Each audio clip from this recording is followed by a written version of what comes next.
Buenas tardes o buenas noches, porque todos los días son buenas tardes y aprovechen para ver este espectáculo que es este jardín y esta puesta de sol. Pero en nada será de noche.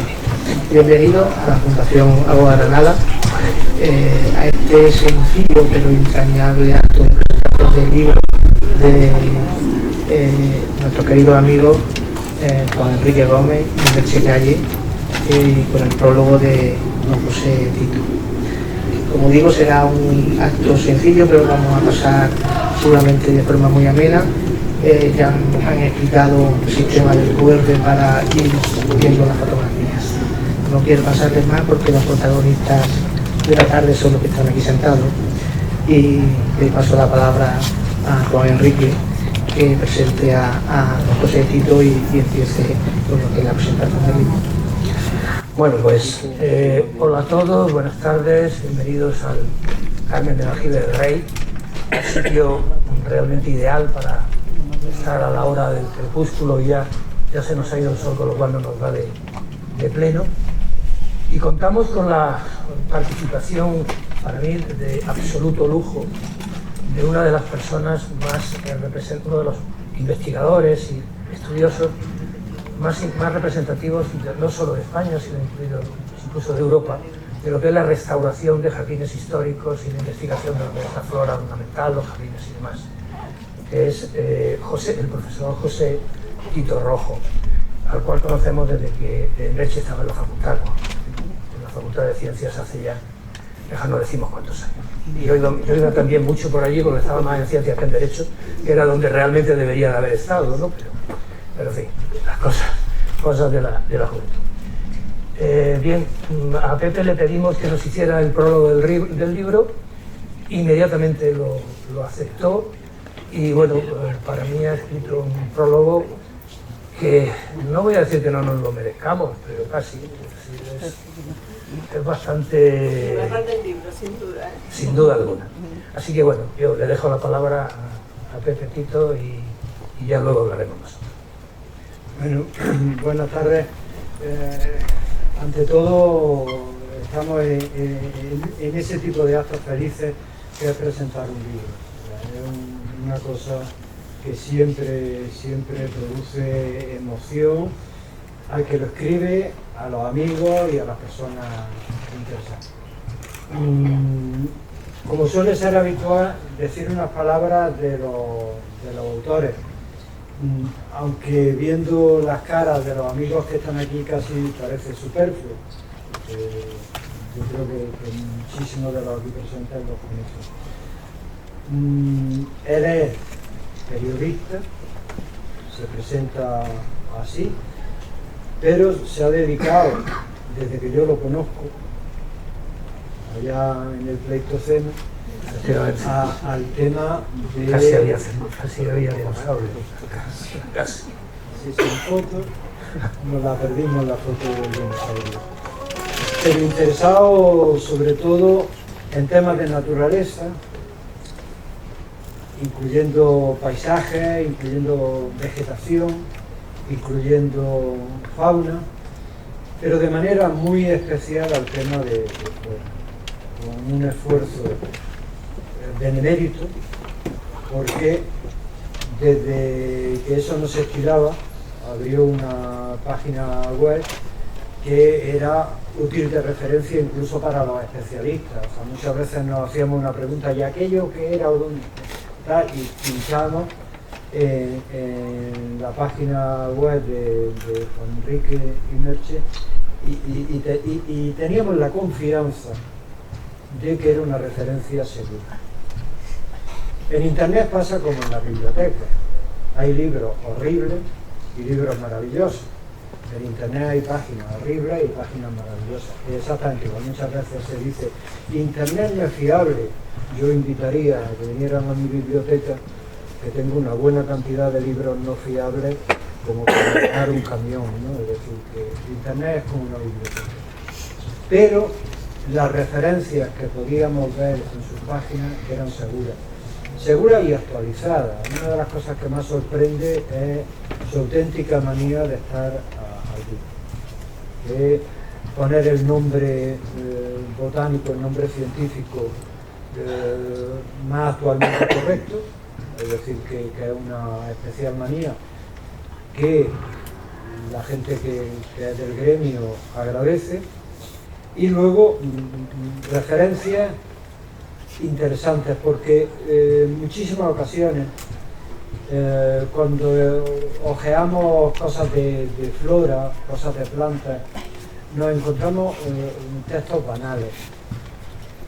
Compramos un libro de flora de Asturias o de los jardines de Asturias y normalmente lo que dice es menos y menos profundo que lo que podemos ver en Wikipedia, solo que está impreso en un libro.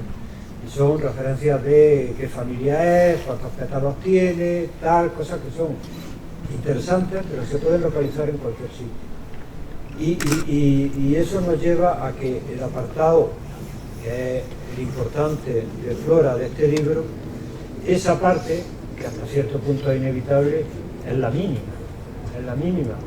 Y hay más referencias de otro tipo, muy variadas, dependiendo de la planta concreta, se escora más hacia un sitio, se escora más a otro, pero siempre con una virtud que es dónde está, dónde se puede ver. Eso es algo interesante para el lector, es decir, que el libro asume que no se acaba en sí mismo, es la antesala de posibles visitas. Tiene la fortuna de que es de los poquísimos libros dedicados al tema de Cármenes. Esta ciudad tiene muy mala suerte con sus jardines. Confesémoslo, forman parte del imaginario de la gente se da muchos golpes de pecho, pero la realidad es que se estudian poco. Y libros sobre cármenes hay muy pocos y normalmente para algún carmen concreto, muy significativo. Pasa con el Carmen de la Victoria, que estudiamos Manuel Casares, y yo hace bastante tiempo, algunos sobre el Carmen de Rodríguez Acosta, quizá menos escorado al tema jardín, pero bueno, también están ahí. Pero la realidad es que si uno piensa en algo tan importante en el imaginario de la ciudad y en el paisaje de la ciudad, el paisaje de la ciudad, el que nos vende, es el paisaje del Albaicín visto desde la Alhambra. Y ese paisaje está caracterizado por la abundancia de vegetación y la presencia de cipreses, que son consecuencias de cantidad de pequeños jardines domésticos, de pequeños cármenes que están repartidos en la geografía urbana del barrio. Y sin embargo, no hay un estudio global de los cármenes. Sin ser un estudio global de los cármenes, no lo pretende, este libro, aunque es de flora, sí tiene un interesante apartado sobre la generalidad del carmen. Interesante apartado que tiene una virtud, que es que los que nos hemos dedicado a estudiar los jardines de Granada, Manolo y yo, nos encontramos cuando empezamos con un peso de literatura fantástica sobre la realidad del Carmen, que se arrastró pues, de época de los románticos y de época de un personaje fundamental y no siempre justamente señalado en el tema de los jardines de Granada, que es Santiago Rusiñol.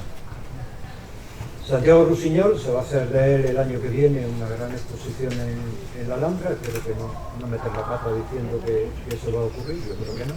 Bueno, primicia. Y Rusiñol, cuando llega, manda unas cartas a La Vanguardia en el año 1895 y una de las cartas está dedicada a los cármenes de Granada. Quizá de los primeros textos dedicados exclusivamente a los cármenes de Granada. Es un artículo de periódico, 2 páginas de La Vanguardia. 2 páginas de La Vanguardia tampoco es poca cosa. La Vanguardia era un periódico de buen formato en aquella época. Pero la mirada que Rusiñol proyecta sobre los Cármenes es sobre una realidad inmutable y directamente llegada de época islámica, lo que él llamaba de época árabe. Yo, como no, las disputas lingüísticas me preocupan poquísimo. Si digo alguna vez árabe, moro, equivalente a andalusí, sin problema. Es decir, que no hay que preocuparse. Para él, los jardines moros estaban directamente representados en los cármenes domésticos de Granada. Y no pensaba que ahí hubiera habido una evolución importante. Y eso prosperó. Y todo el mundo que hablaba de los cármenes, incluso ahora, a nivel popular, y muchos lo hemos repetido, pues hablamos de la herencia árabe de los cármenes. Es una ficción. No existe tal herencia árabe en los cármenes. Los cármenes en época nazarí estaban fuera de la ciudad de Granada, eran viñedos, algunos de ellos propiedad de aristócratas, pues tenían un buen alcázar, con jardines, lo normal en las villas mediterráneas, una parte agrícola y una parte de ornato y de representación del poder y del placer del retiro, porque normalmente los cármenes funcionaban como segunda residencia, es decir, un sitio donde el propietario iba en época de la vanguardia, de la vendimia. La época de la vanguardia fue otra. Eso es la edad. Y la verdad es que ese mito de los cármenes como jardines islámicos duró hasta que Bosque Maurel publicó la Geografía Urbana de Granada y dijo que de eso nada, que había sido consecuencia de la miseria de este barrio cuando se despuebla. Este era un barrio compactado de casas, aquí no había prácticamente jardines, nada más que 3 jardines de los poderosos, el huerto del Carlos asociado al Palacio de Aralorra, algunos asociados al Marqués de Cenete. En realidad, huertos que aparezcan en el 16 con derecho de riego de agua había 3 en el año, los otros eran casas. Tenían derecho de agua, pero eran casas. Cuando se van los moriscos, el barrio sufre un colapso poblacional y pasa de 50.000 a 5.000 habitantes. ¿Qué significa? Que se queda vacío, las casas se caen, son solares, y aquí viene a vivir normalmente gente pobre, que utiliza los solares para hacer huertos de subsistencia, con lo que un fenómeno que era extramuro entra dentro de la ciudad, y el Carmen, que en época medieval estaba fuera, se mete dentro de la ciudad. Y ese Carmen evoluciona y se va adaptando pues, a las modas del momento. En el siglo XVI, pues la gente se hacía algún pequeño jardincito, ya empezaba a haber jardines, no solo el de Soto de Rojas. En el 17 y en el 18, si uno ve los censos y el catastro de Ensenada, en esta zona, la zona que hay alrededor desde aquí a San Juan de los Reyes, había 323 casas, cito de memoria, mi memoria he demostrado hace poco en el patio que es regular, pues de aquellas 329 me parece que casas censadas, solo había 49 que tuvieran huerto. Y algunas decía con adornos de rayón, y algunas decía con cipreses, algunas decían con estatuas, es decir que ya había jardincito.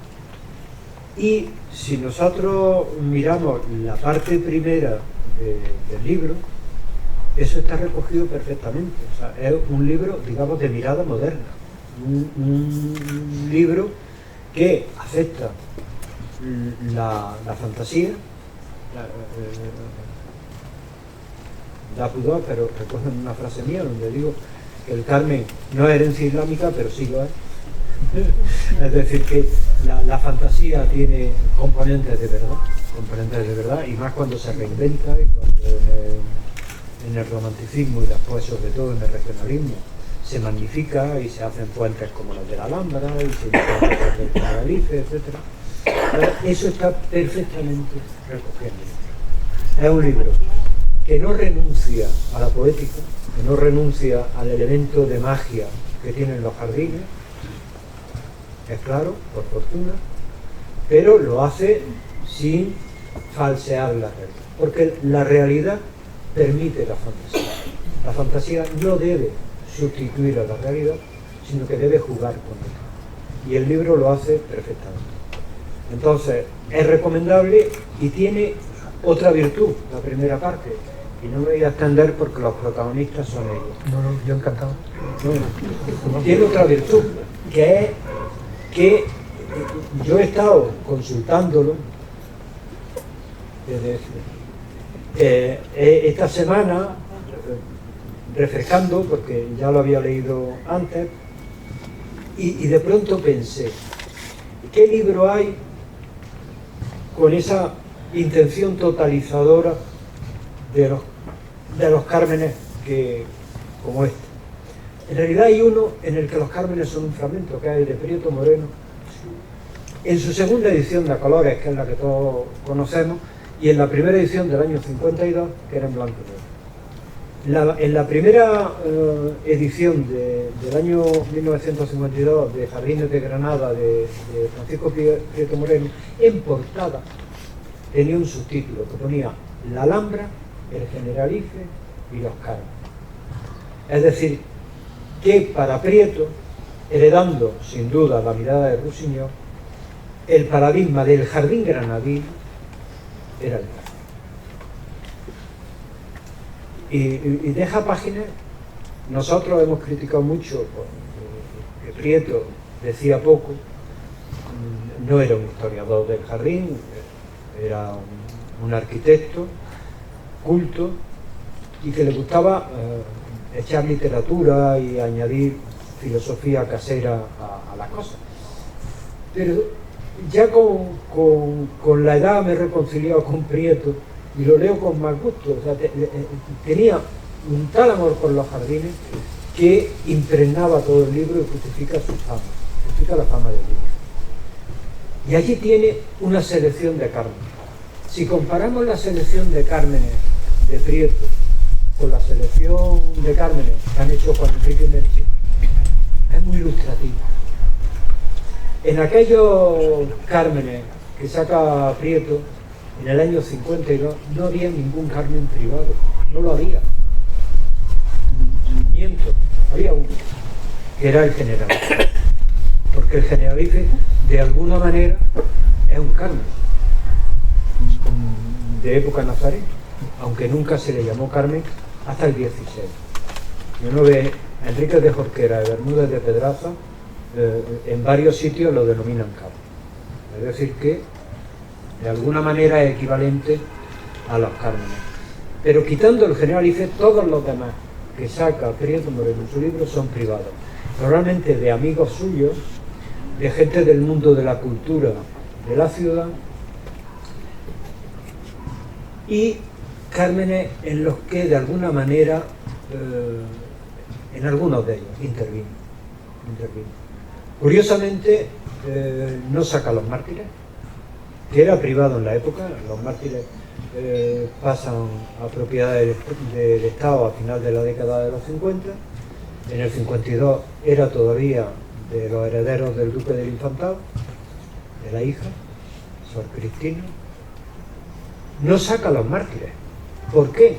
Porque a él no le parecía un carmen. A él lo veía y decía, esto es un jardín extranjero. Era esa manía de que el carmen tenía un estilo, y el que no tenía ese estilo no merecía llamarse carmen. Y eso es, perdona, una tontería. Cada uno se hacía en su jardín o lo que estaba de moda o lo que le apetecía. Seguramente el más excelente ejemplo de jardín que hay en Granada es la Fundación Rodríguez Acosta. La mete en su libro, pero dice que no es un jardín típico de Granada, que es un jardín italiano. Son estas simplezas de buscar un país para lanzárselo a la gente. Esto es un jardín francés, toma. Esto es un jardín italiano, cuando los jardines no conocen fronteras. La patria de los jardines es el clima. Hay jardines de secano, jardines mediterráneos, tal, y por supuesto hay influencia y hay determinados países que en algún momento tienen un esplendor jardinero especial, pero similares a los jardines italianos del Renacimiento. Había jardines franceses del Renacimiento y había jardines en Aranjuez similares. Es la época y es el clima el que determina tal. Entonces, la selección que han hecho nuestros amigos es una selección mucho más moderna. Han primado, y es lógico, los jardines visitables abiertos al público, porque se supone que al lector le apetecerá pasar de la casa a la calle y pasar del libro al jardín. Y entonces eso está primado, pero no solo, hay algunos cármenes privados que sí están recogidos tal. Y de alguna manera, si uno ve esa parte, esa selección de jardines, lo que ve es lo que aparece desde el principio en la introducción como voluntad, que es mostrar la diversidad. El Carmen es diversidad formal y es diversidad florística. Y la diversidad florística es la que ocupa la segunda parte del libro. Una diversidad muy bien plasmada, porque han recogido plantas raras. La araugia, muy de erudito, muy de gente del oficio, pero bueno, pero eso le da un valor, porque lo que ofrece es una diversidad de disfrute, de manera que, lo digo en el prólogo y con eso acabo, el libro se convierte en un jardín de papel, de manera que uno puede pasar las páginas y ve una parte primera donde hay formas, donde hay, digamos, elementos no florísticos, hay paisaje, hay diseño, hay macetas, hay tal, y luego una segunda parte que es la parte de flora, es decir, que tenemos una visita a un jardín de papel que antecede a la futura visita a los jardines. Una delicia de libro del que no hay que decir, eso se llama una parálisis, no hay que decir, pero lo digo, que una de las cosas que primero llaman la atención de más libros son las excelentes. Las fotografías son magníficas, de sitios que yo he visto muchas fotos, pero sitios bien fotografiados, Generalife. Hay 2 o 3 fotos de Generalife que son un mundo, son buenísimas, pilla el Generalife. En esas 2 fotos, una de las huertas y otra de las torres de Río. Alucinante. O sea, con la pila de fotos que hemos visto en Generalife, y muy pocas, puede decir uno con esa foto a alguien que no lo conoce, mira, esto es. Es decir, que estamos de suerte y me siento privilegiado porque me habéis pedido un dedillo y estar aquí hoy, que me hace muy feliz. Muchas gracias.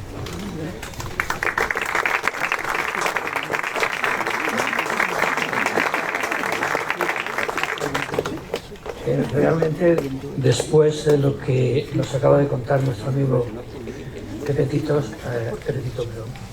singular, a mí me queda poco que decir, entre otras cosas porque no voy a poder ni siquiera igualarlo, me voy a quedar muy por debajo de su conocimiento y de sus palabras. Es que además aquí tenemos, entre el público, entre vosotros, hay gente a la que tendríamos mucho que agradecer y que, en definitiva, aunque no hayan colaborado a lo mejor muy directamente en este libro, pero sí nos han enseñado a Merche y a mí a lo largo de las últimas 3 décadas prácticamente todo lo que sabemos en relación a la naturaleza y a la pasión por la naturaleza. Con respecto a los cármenes y con respecto a los jardines, tenemos a Manuel Casal, catedrático de botánica y una de las personas que con Pepe ha trabajado más en este tipo de temas. Tenemos también catedrático de botánica, nuestro amigo Paco Valle, que incluso hemos pateado algunos campos juntos, descubriendo rincones que él nos ha enseñado.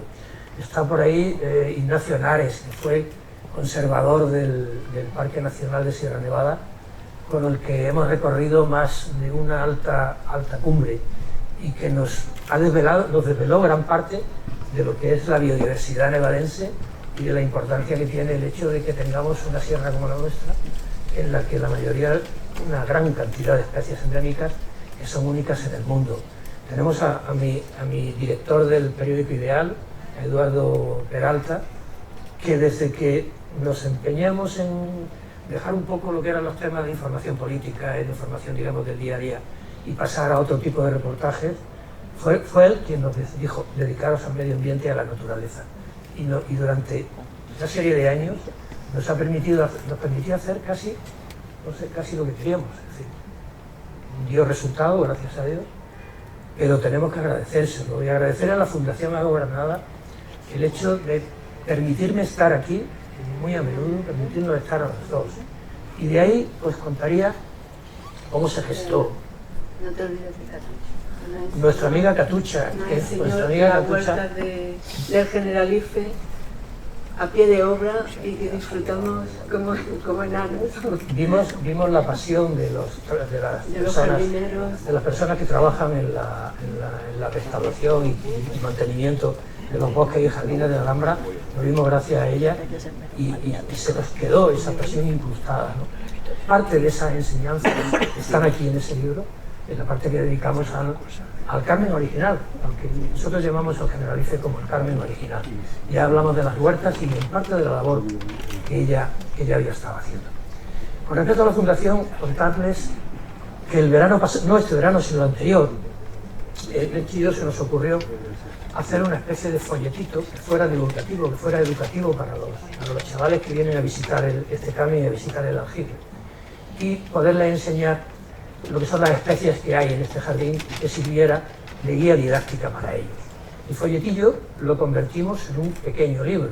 Bueno, el pequeño libro es de este tipo, pero solo que son 100 páginas en lugar de 400 y pico, en el que hablábamos de la vegetación y de la flora del Carmen del Aljibe del Rey. Cuando la dirección de la Fundación vio el libro, se lo digo porque iban a editarlo con carácter interno y para mandarlo a bibliotecas y demás, pues no tardó ni 10 segundos en decir: vamos a ver, ¿estáis dispuestos a extrapolar esta obra al resto de los Cármenes de Granada?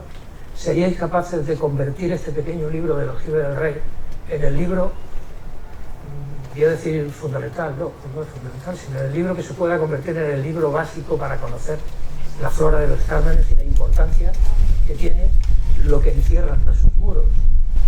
Bueno, pues dijimos que sí, que no podíamos decir que no. Era como esos ofrecimientos que te hacen que son como un dardo envenenado, pero que al final estábamos encantados. Yo le pregunté a Merche y Merche dijo que sí, que podemos hacerlo. ¿Por qué podemos hacerlo? Pues porque llevamos realmente 3 décadas estudiando la naturaleza de esta provincia y observando lo que por aquí se mueve, visitando cármenes, visitando parques y visitando a las altas cumbres de Sierra Nevada e incluso las pequeñas praderas submarinas que tenemos en la costa, de las que otro de los botánicos que hay por aquí, Jesús del Río, sabe bastante de ello. También nos ha enseñado mucho sobre las plantas endémicas de la sierra. Y así fue la génesis del libro. Llevamos un año entero trabajando en él con las orejeras puestas, hasta que ya por fin pude terminar la maquetación del libro, porque además de las fotografías, la edición y maquetación también ha sido hecha por nosotros. Por ti, sobre todo. Vale. Pero vamos a ver, lo más importante de este libro, para mi punto de vista, también lo ha dicho Pepe, es que planteamos un catálogo florístico de los Cármenes de Granada. Esa ha sido la labor que fundamentalmente ha ocupado a Merche de una manera tremenda y tiene mucho de lo que hablar, ¿no? ¿Cuántas fichas eran? Bueno, hemos seleccionado 272 especies, hemos tenido que reducir un poco porque se nos escapaba de las manos y el libro iba a tener muchísimas páginas, ¿no? Entonces lo principal era incluir lo más representativo, es decir, lo que se repetía de un Carmen a otro. Y después, lógicamente, pues esas excepciones que nos parecían también muy interesantes, porque hay plantas únicas que solo se ven en un sitio concreto y nos parecía que era un crimen dejarlas atrás, ¿no? Que eran muy exclusivas. al incluir todo tipo de especies hortícolas, trepadoras, de macetas, es imposible. En macetas hay miles de plantas, ¿no? O sea que todo no lo podemos incluir, pero hemos intentado hacer un resumen de lo que es más representativo. Y bueno, yo creo que más o menos representa lo que hay. Aquí está también plasmado lo que serían los paseos que hemos dado a través de las distintas zonas del Albaicín y de cómo nos llamaba la atención el hecho de que plantas trepadoras como la bugambilia, por ejemplo, llegaban aparecían sobre unas tapias desde el interior del Carmen, llegaban a la calle y conectaban con la otra acera de la calle. Creaban verdaderos pérgolas urbanas llenas de ese tipo de plantas, como en miradores, como en el Carmen de Rodríguez Acosta, el Carmen Blanco, un mirador lleno, construido a base de columnas neoclásicas, está cubierto por un gran rosal de Pichiminí, la rosa Bansiae,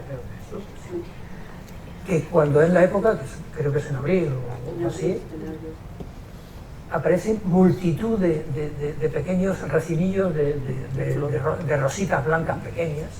Claro, cuando ves eso, con la extensión de la ciudad debajo, todo el Realejo, la zona del Genil, todo el valle del Genil, las montañas, incluso si llega a ver la sierra, bueno, pues no te queda más remedio que decir que esta ciudad merece la pena verse. Y bueno, Pepe ha contado realmente lo que es la esencia de los Cármenes, lo que es su historia y el por qué son importantes. Era algo que yo pensaba hablaros, pero él lo ha hecho bastante mejor que yo. Aquí nos damos un paseo por el Carmen original, es decir, por el Generalife. Nos damos un paseo, sobre todo también, por el Carmen de la Victoria, que es, para mi punto de vista, el que mejor expresa, el que tiene los jardines que mejor expresan lo que sería la esencia de los Carmen. Y esa labor se la debemos a la tarea de mantenimiento y de restauración, incluso de diseño de jardines de los dos, de Manuel Casares y de Pepe. Nos hemos dado muchas vueltas por este Carmen tan especial, al que llamamos la Casa del Gallo de Viento, porque en sus primeras etapas dicen que tenía una gran veleta, no en esta casa, que esta casa es reconstruida, sino en sus orígenes, tenía una gran veleta en la que primero había un caballero, un guerrero, y luego había un gran gallo, y claro, moverse con el viento, pues así se llamaba, un nombre realmente precioso. El Carmen de Rodríguez Acosta, al que llamamos el Jardín de Dioses, este tiene una singularidad en cuanto a la idea entre vegetación y arquitectura. Realmente se han utilizado los cipreses como un elemento más de la arquitectura y entonces es difícil de separar. Hemos estado también en el Carmen de los Cipreses, que es el único que posee un jardín declarado de bien de interés monumento, de interés turístico y cultural. Ese es un Carmen privado, pero es un Carmen privado que se puede visitar cuando vas acompañado por algunos guías que de vez en cuando organizan, porque los propietarios del Carmen pues permiten que esto se produzca igual que en algunos otros. Y también hemos estado en los Cármenes de la Alhambra. Se podría decir que si una de las características fundamentales del Carmen es que mira a la Alhambra, aunque nosotros creemos que no solo es la Alhambra, el Carmen es el jardín abierto al paisaje. Puede ser la Alhambra, evidentemente, pero también puede ser el cerro de San Cristóbal, puede ser la ciudad, puede ser la Vega y puede ser Sierra Nevada. Entonces, si un Carmen tiene que mirar a la Alhambra, ¿cómo puede haber un Carmen dentro de la Alhambra? Pues porque también mira a la Alhambra, la mira desde su interior, la mira desde su lateral. Por ejemplo, el Carmen de los Catalanes, también llamado de Peña Partida, tiene una visual de parte de la Alcazaba y de la Torre de la Vela que es absolutamente impensable. Cuando lo ven, dice, bueno, eso es la Torre de la Vela, maravillosa. Esa imagen es la que en el libro abre el apartado dedicado al Carmen de los Catalanes, al que también llamamos Carmen de los Estanques. En cuanto al otro Carmen de la Alhambra del que hablamos, es el Carmen de Bellavista, que está en el camino hacia el Generalife. No me quiero extender más porque, no puedo dejar de hablar del Carmen de los Mártires, al que consideramos el gran parque de la ciudad. el gran parque de la ciudad y el gran parque que la ciudad tiene en cierto modo desaprovechado, a pesar de que fue el ayuntamiento hace ya unos años el que lo puso completamente en marcha, el que lo hizo las últimas tareas de restauración y el que de verdad lo convirtió en eso, en el parque. Pero la gente debería de ir más y las instituciones deberían de apoyar más la conversión de ese Carmen en el Parque de Granada. Nosotros lo llamamos el Jardín de Jardines. Y allí nos llama la atención poderosamente las láminas de agua, los elementos que se convierten en ecosistemas acuáticos. Sí, las plantas acuáticas allí son un esplendor. Este verano, desde luego, a partir de mayo, cada vez que íbamos descubríamos una especie nueva. Algunas están tan llenas de plantas que es difícil separar unas de otras y es maravilloso ver un estanque lleno de nenúfares o de flor de loto, impresionante. E incluso donde se han reintroducido especies de anfibios amenazadas que existieron en esta zona de Granada en su momento, que ya no había, y que se han introducido en algunas de estas fuentes, como por ejemplo los gallipatos.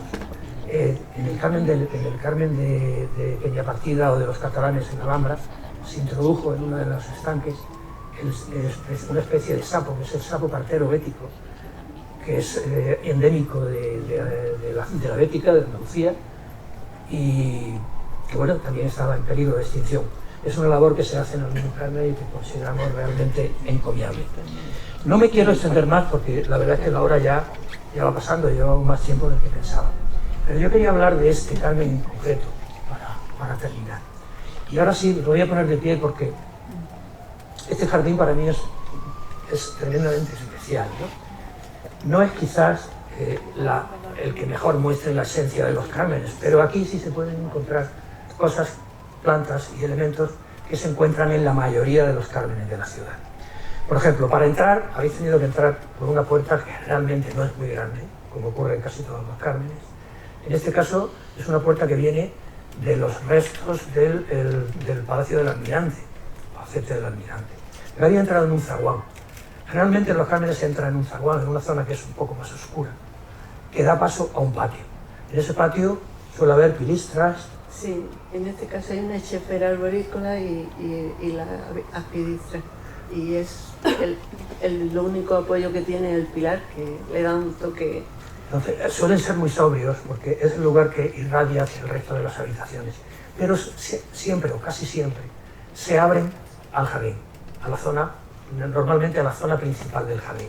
En este caso se abre a través de una galería o cenador que está abierto para divisar las primeras paratas del jardín. Y tenemos el agua. Las albercas son un elemento fundamental en estas casas granadinas icónicas.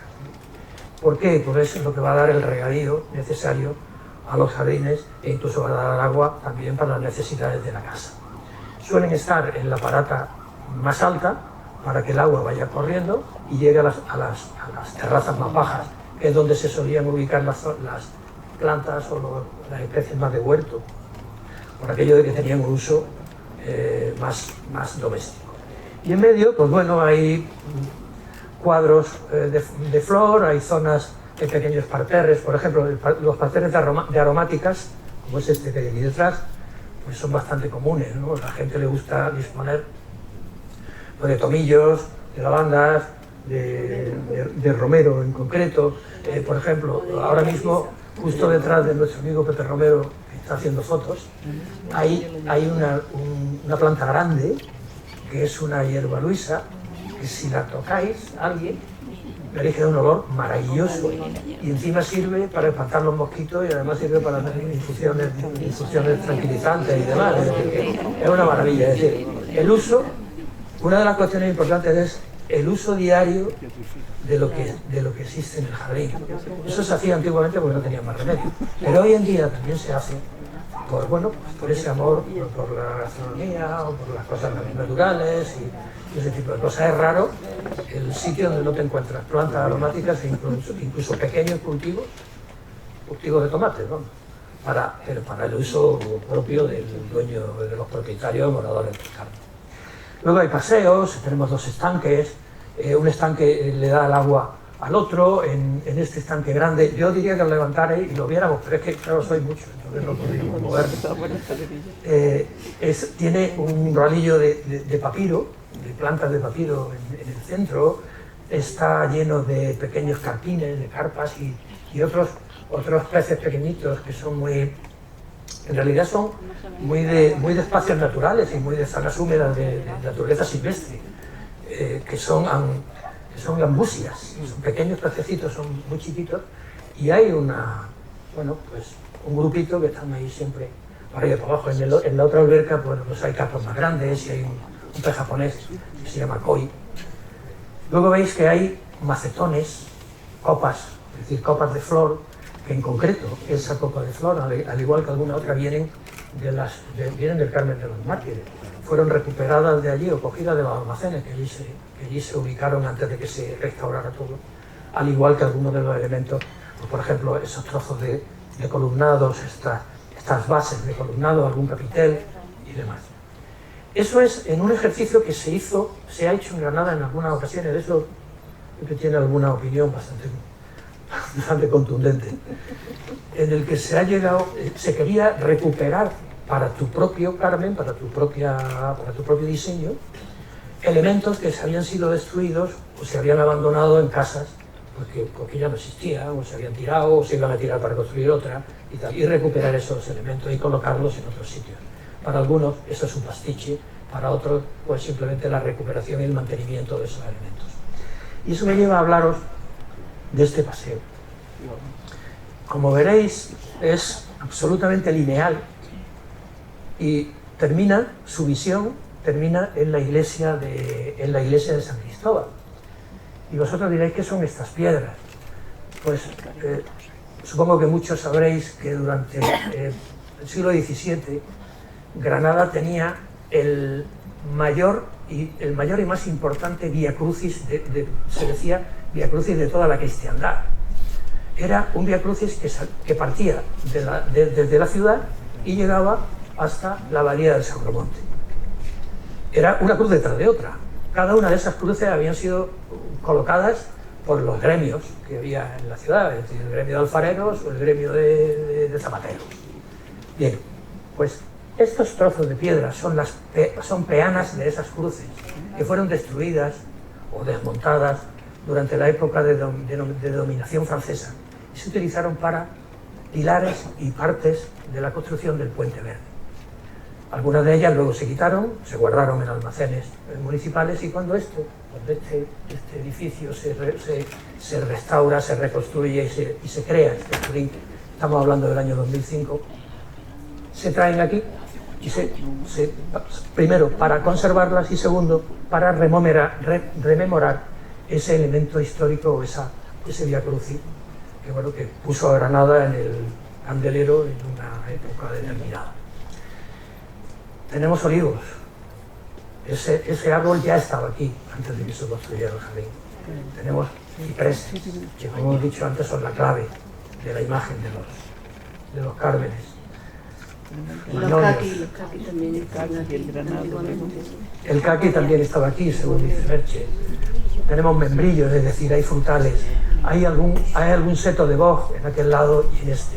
Tenemos incluso una vid aquí, que es lo que intenta, solo hay una, pero intenta mostrar que el origen de los cármenes se encuentra en aquellos, el origen, no es que fuera así, pero el origen se encuentra en aquellos pequeños cortijos semiurbanos de la época árabe a las que llamaban viñas. Y viña en árabe parece ser que era can. De ahí viene de can, viene la palabra carne. Así que por eso está ahí esa viña que ahora mismo tiene incluso hasta algún racimillo de uvas, me parece. Y tenemos la joya de la corona, que es un arrayán morisco. Es muy pequeño, pero nos lo donó el Jardín Botánico y estamos muy orgullosos de tener un pequeño arrayán morisco que fue recuperado también por Petetito y Manuel Casares después de una investigación. Encontrado. Sí, la historia del arrayán morisco, yo creo que la podían contar ellos mejor que yo, pero bueno. Tuve el honor de hacer un reportaje en el periódico cuando ocurrió, y que esto ocurrió hace muy poco tiempo. y hablando con los dos, y les publicamos una página bastante bonita con ellos ahí puesto al lado, pedazo. Ahora es muy chiquitito, está ahí detrás. Esto era una especie que parece ser que se encontraba aquí en la época árabe, digamos por todos sitios. Desapareció por completo, no se sabía nada de ella, y hace unos años pues, vieron que en la zona del Carmen de los Mártires y en la zona de la Alhambra había algún pie de planta que decían, esto parece que podría ser a Ryan Morris. Efectivamente lo estudiaron y lo era. A partir de ese momento lo han estado digamos, cuidando, recuperando, se han hecho trabajos en el Jardín Botánico y en otros sitios para recuperar la especie. Ya se han plantado muchos en la zona de la Alhambra, también los hay en el Carmen de los Mártires. En el Jardín Botánico hay uno enorme y aquí tenemos uno chiquitito que se pondrá muy grande. Señores, absolutamente encantado de que estéis aquí. Se me ha olvidado deciros que también incluimos una guía de biodiversidad faunística. Al final hablamos de los que podríamos considerar los invitados, los habitantes o los visitantes no invitados a las Cármenes. Es decir, no los invitamos pero vienen. Estamos hablando de pájaros, una cantidad de aves enorme que utilizan los Cármenes como refugio, como zona de alimento. Estamos hablando de reptiles, estamos hablando de anfibios, de muchos insectos. Estamos hablando sobre todo de fauna que genera un beneficio, es decir, los pájaros, además de que cantan y utilizan los cipreses para protegerse durante la noche, la mayoría de ellos son insectívoros, con lo cual nos están librando de una gran cantidad de plagas. A su vez, por ejemplo, los reptiles, como las lagartijas, o incluso alguna que otra serpiente de agua que pueda verse por las albercas, nos están también quitando insectos, y nos están quitando roedores, y nos están quitando otros elementos de la fauna que pueden darnos problemas. Y nada más, muchísimas gracias por habernos acompañado aquí esta tarde. Espero que les guste. Y bueno, si le hemos transmitido, aunque sea un poquito la pasión por la naturaleza, nos ha servido de algo. Muchas gracias.